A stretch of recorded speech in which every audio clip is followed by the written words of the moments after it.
Hello, welcome to the video. I'm Eber Hybrid, and thanks for joining me as I'm going over this thick book here, Jack Kirby's Fourth World Omnibus. When this was produced, it wasn't really intended on just being a volume 1. This book has been reprinted several times. In fact, this very book is a reprint. This was not the first printing of the Fourth World Omnibus. Before we start in on the overview, go ahead and hit that subscribe button, ring the bell for notifications. Go ahead and like the video too. It helps out with the algorithm, helps build this channel. Let's get started, shall we? Here we have this big, thick omnibus. Jack Kirby's Fourth World Omnibus.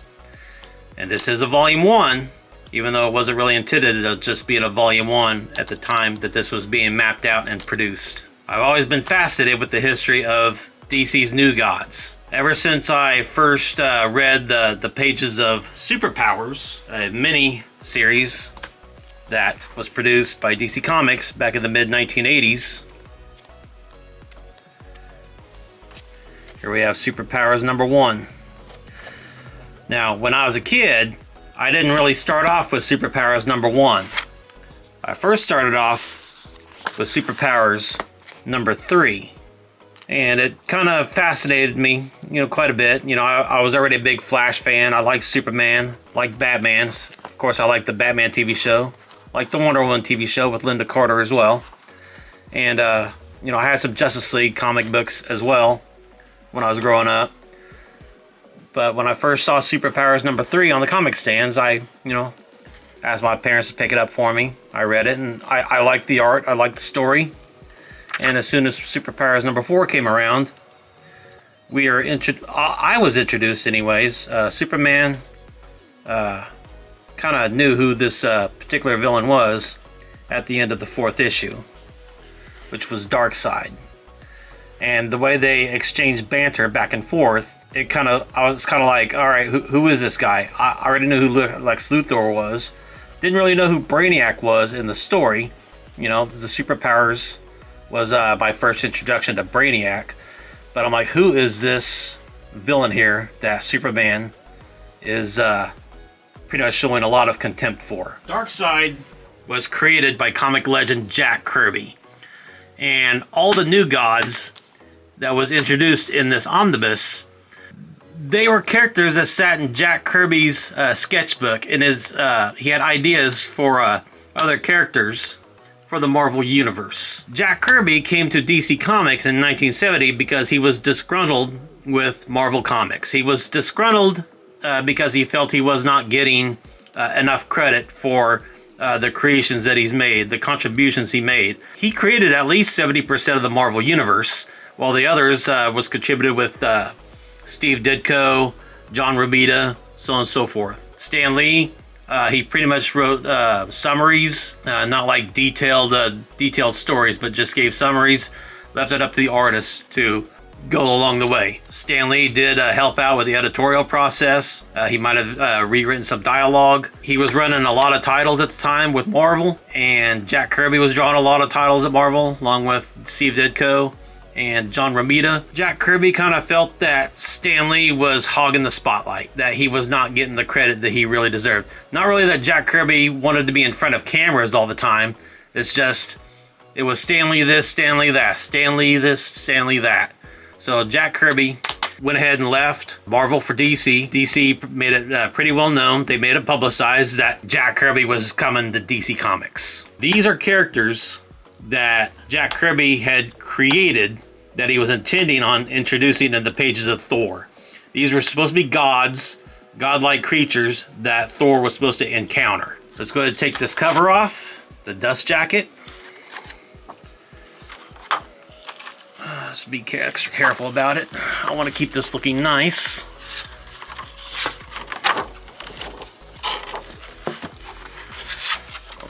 Of course, here's the front of the dust jacket, as we've already noticed.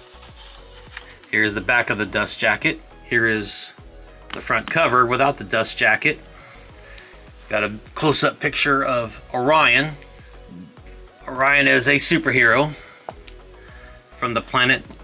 Well, he was born on the planet Apocalypse. He's actually the biological son of Darkseid. And the story is that there was supposed to have been a truce, a ceasefire from a war between the planets Apocalypse and New Genesis. They were pretty much like twin planets. They were very close to each other's orbits, and they had a very long-standing war.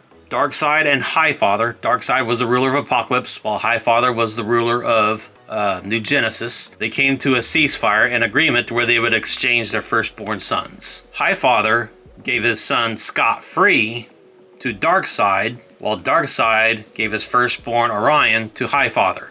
So Orion was raised by Highfather, but was actually the biological son of Darkseid. And Scott Free grew up in pretty much in an environment of torment. It is actually surprising that he turned out as well as he did. But we'll get into Scott Free, aka Mr. Miracle, a little bit later in this book. Now let's go ahead and open it up. Get it situated here. Here we have a picture of Metron on the cover page. Metron appears in The New Gods, issue number 1. Here's a list of the credits of the Omnibus.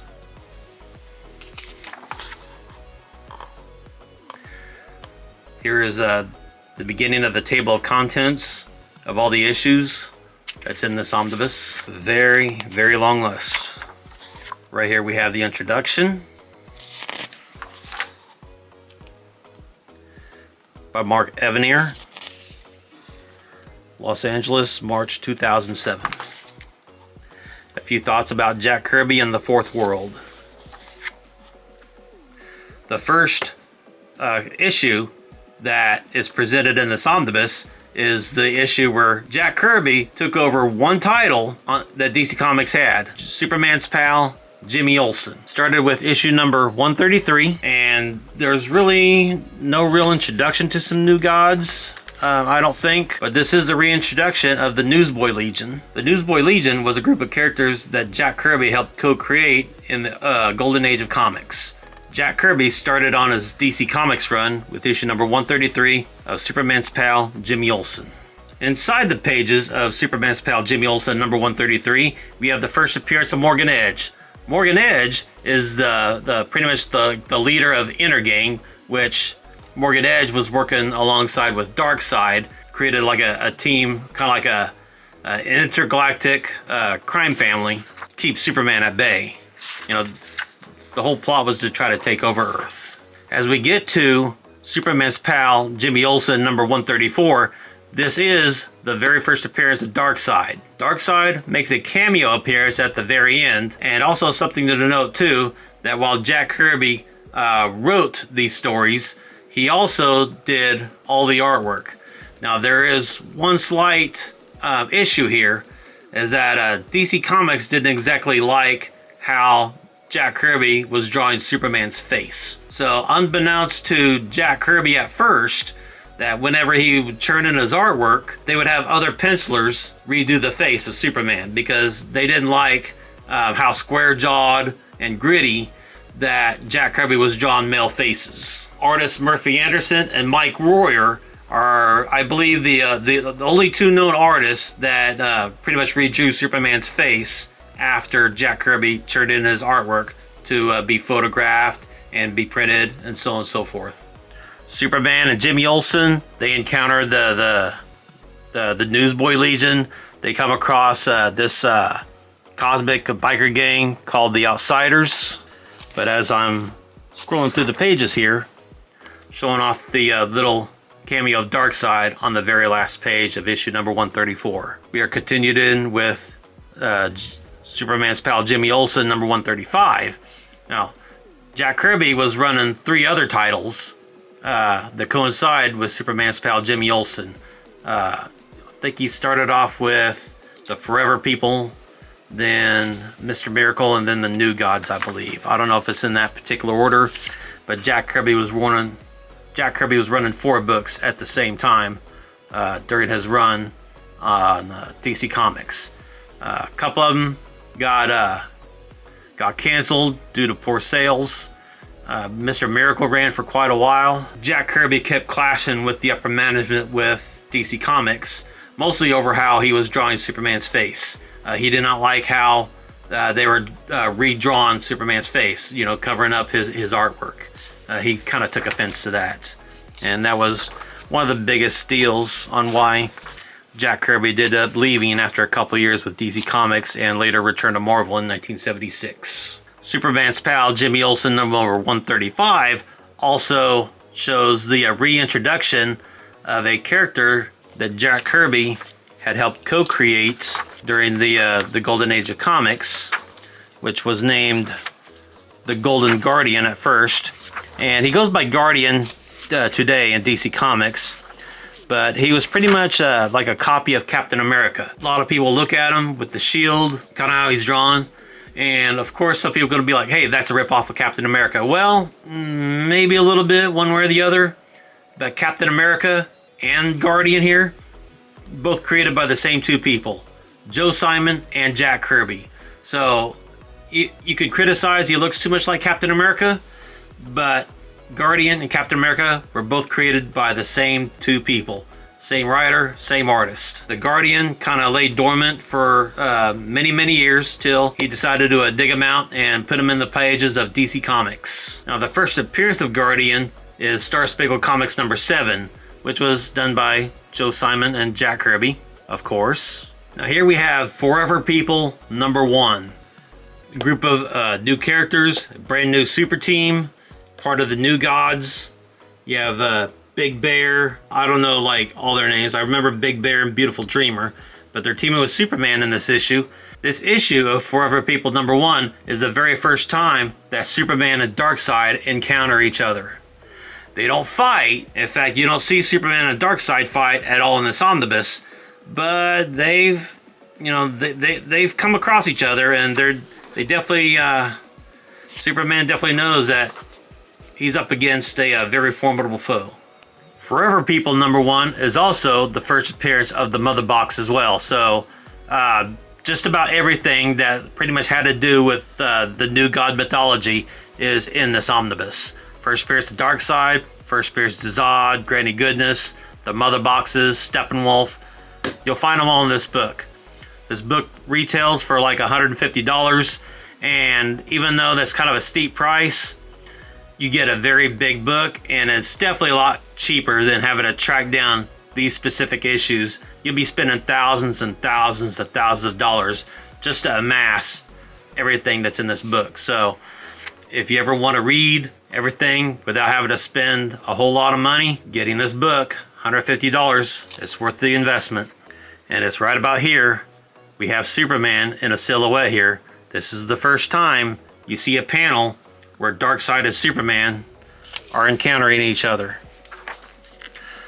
Darkseid does make a quick escape, and as well as this specific adversary that Superman was kind of forced to make a last-minute alliance with, he escapes as well. The Forever People kind of come to a good conclusion of this first issue. Superman goes into the boom tube to get back home. Story's over with. Issue number 1 of the New Gods. First appearance of Orion, Darkseid's son. It's also the first appearance of Highfather.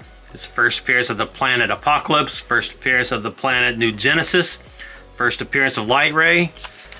And I'll tell you what, there's definitely a lot going on here. There was a lot of stuff Jack Kirby had going on in his head. And just think, if he would have stayed at Marvel, this would probably be in the pages of Marvel Comics, in the pages of Thor.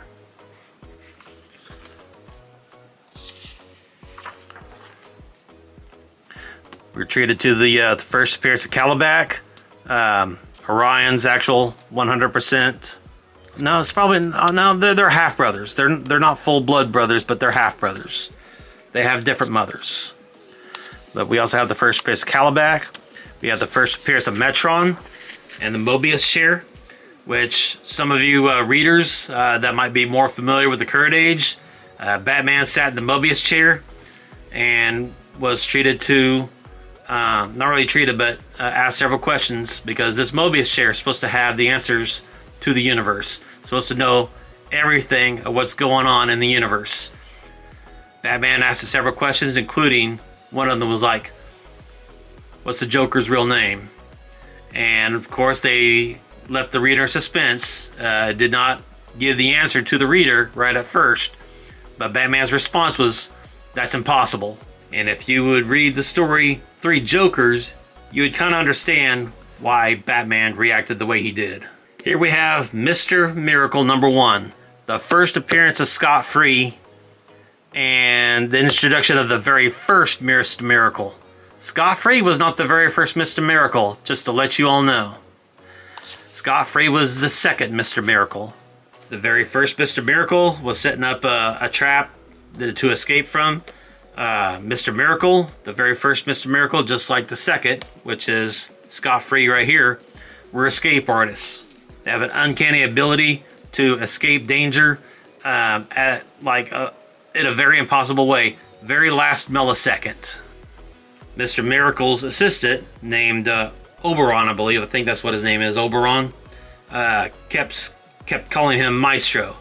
But the original Mr. Miracle's name was really the Deus Brown. First shaking hands with Scott Free in this panel.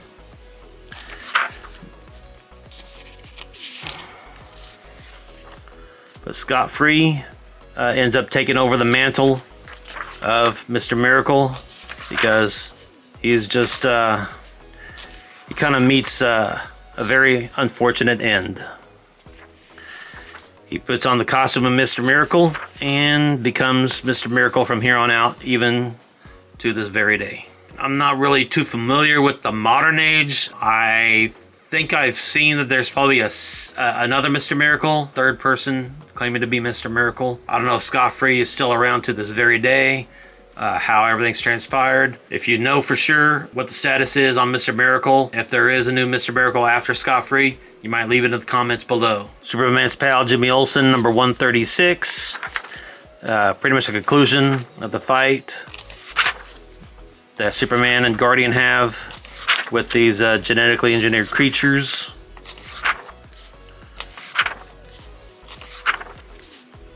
Come across Double X. I believe this is the first appearance of Double X as well. If you guys are familiar, Double X works with Project Cadmus here on Earth. Here we come across Forever People number 2, which is the first appearance of Darkseid's minion, Darkseid. Darkseid is pretty much like the torture specialist that Darkseid has. Not really the second in command, but definitely one of Darkseid's lieutenants. Here we introduce to Mantis for the very first time. Here we see Darkseid. Here we have New Gods number 2.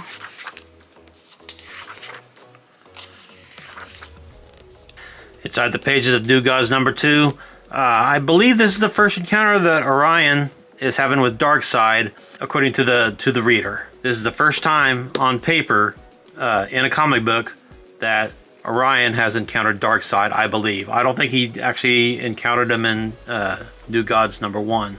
So it's actually New Gods number 2, I believe. If I'm correct on that, leave it in the comments below. If I'm incorrect, leave it in the comments below as well. I'm just totally skipping over Jimmy Olsen, Superman's pal, for the Mr. Miracle issue number 2. Mr. Miracle number 2 is the very first appearance of Granny Goodness. Yeah, I think Jack Kirby was very well fascinated. Of course, here's Granny Goodness. She was actually modeled after the actress Phyllis Diller. You know, back in the 1960s. But I think Jack Kirby was fascinated with escape artists like Houdini and such.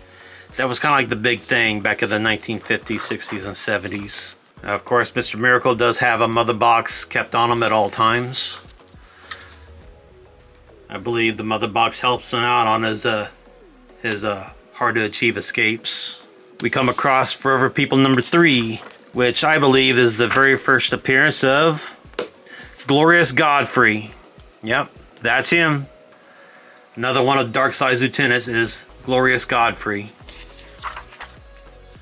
Here we get to the New Gods issue number 3, which is the first appearance of the Black Racer, which he's it's kind of like a cross between the Grim Reaper and the Silver Surfer, if you ask me. He's able to, go through time and space on what looks like snow skis. And I believe, yeah, he's paralyzed. And he's able to transform into the Black Racer and have control of his motor functions, so on and so forth, do the tasks that he needs to do.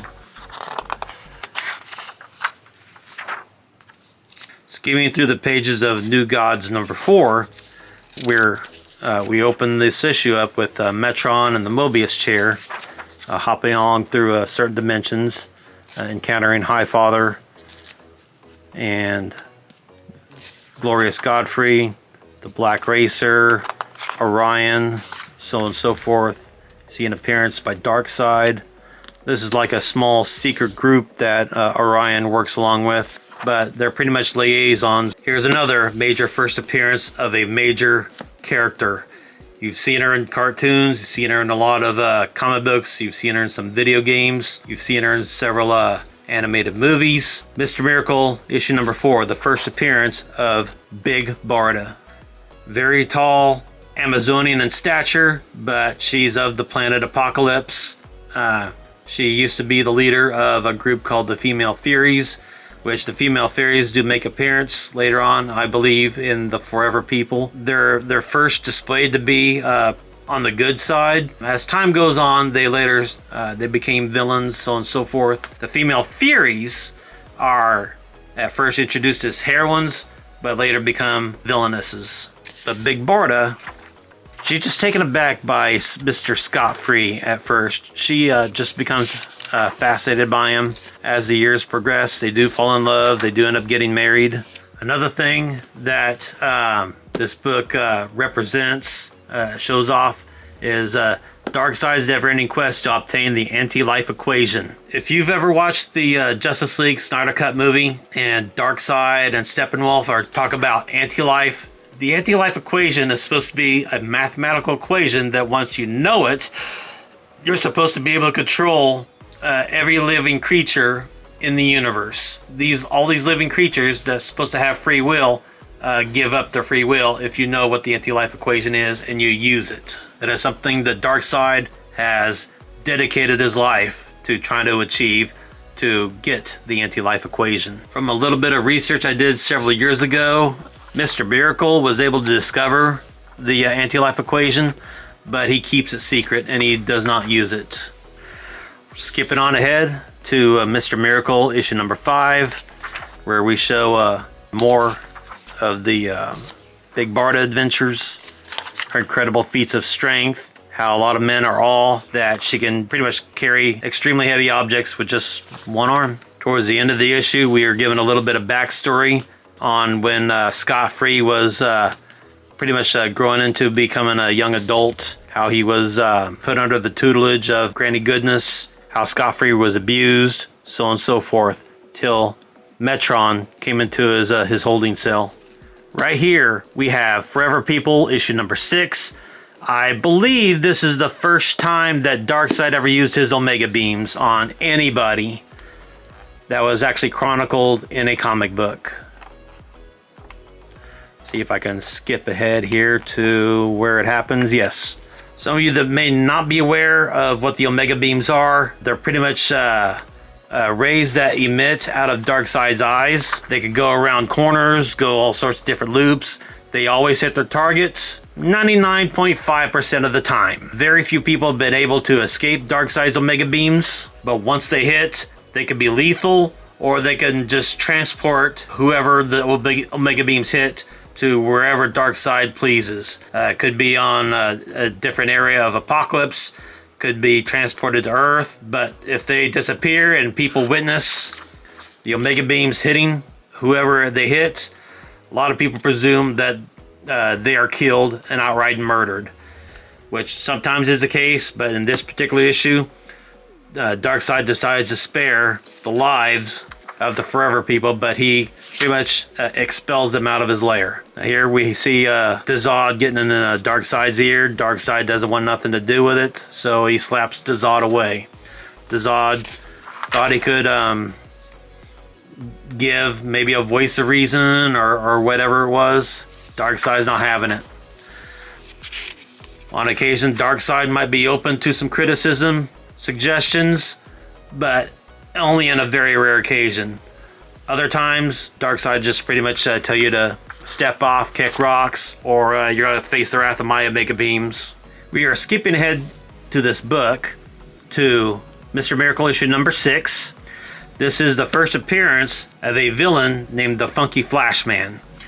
And the backstory on this particular creation is that Jack Kirby had, he had some issues with Marvel Comics, but I think it was more or less issues with Stan Lee. He didn't, I don't think he hated Stan Lee's guts, but there was some animosity. Didn't really write stories in detail. He left a lot of stuff up to the comic book artists to fill in what his summaries were for each and every issue. Stan Lee was in charge of writing a lot of issues, and he was just giving kind of like cliff notes, plot points for the artists to work on, and it was up to the artists to pretty much create the whole comic book from beginning to end. Stan Lee would later go in, fill in the dialogue, might do some rewrites here and there, reword certain phrases. But Stan Lee was pretty much kind of like a Hollywood, not really a jet setter, but Stan Lee knew how to market a lot of things. Stan Lee was always rubbing shoulders with some of Hollywood's elites, and Stan Lee would always try to get TV shows, movie deals, cartoons, so on and so forth. Some people might claim it might be jealousy. I think it's just pretty much some professional animosity, mostly. Here we come across Forever People number 7. Here's the Forever People. They're trying to come back from where Darkseid expelled them to from his Omega Beams. They're still trying to make their way back together. Here's another big issue that's in this book, is the New Gods issue number 7. This is the origin story of Highfather. He went by the name originally, the name Isaiah, which is kind of like a wordplay of Isaiah, spelled a little bit differently. And it's also a Japanese word too, meaning one who looks over.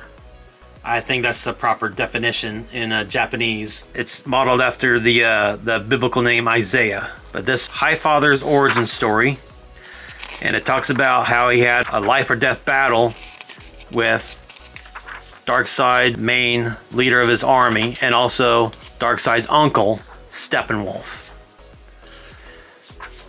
Isaiah, however you pronounce it, Isaiah, does battle with Darkseid's lieutenants, his uncle, Steppenwolf, and Highfather delivers the lethal blow. This was the only issue that Steppenwolf appeared in and died in, and he stayed dead for a long time until he resurfaced in the pages of the second series of the Superpowers miniseries in issue number 1. Like I said earlier in the video, DC Comics didn't like how Jack Kirby drew Superman's face. Artists were pretty much forced to redraw Superman's face over Jack Kirby's pencils. And just to show you how Jack Kirby used to draw Superman's face, all you need to do is look in the pages of the older Superpowers comic books. See if we can find a good picture where Jack Kirby draws Superman's face. Because a lot of these Superpowers issues was actually illustrated by Jack Kirby himself. Now here we have a small little panel here with Superman's face. Yeah, there we go.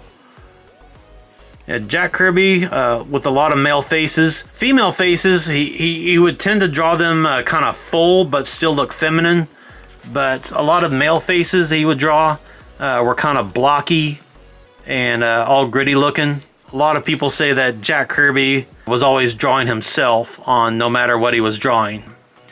He would always put his own likeness into every character that he would draw. That was a lot of people's opinions, so on and so forth.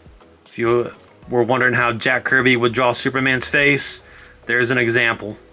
Now, that doesn't look so bad, but probably how he was drawn back in the early 1970s was probably driving a lot of the editorial staff nuts.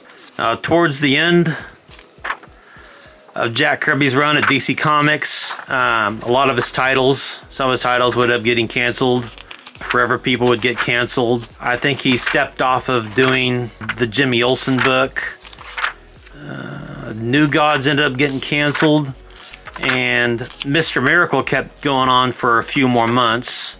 But eventually, when Mr. Miracle got canceled, Jack Kirby pretty much had enough and he was ready to leave DC Comics. And Jack Kirby stayed gone for almost 10 full years, probably like 7 or 8, before he would return back to DC Comics and help them out with the Superpowers miniseries. He'd also help continue on with the New Gods.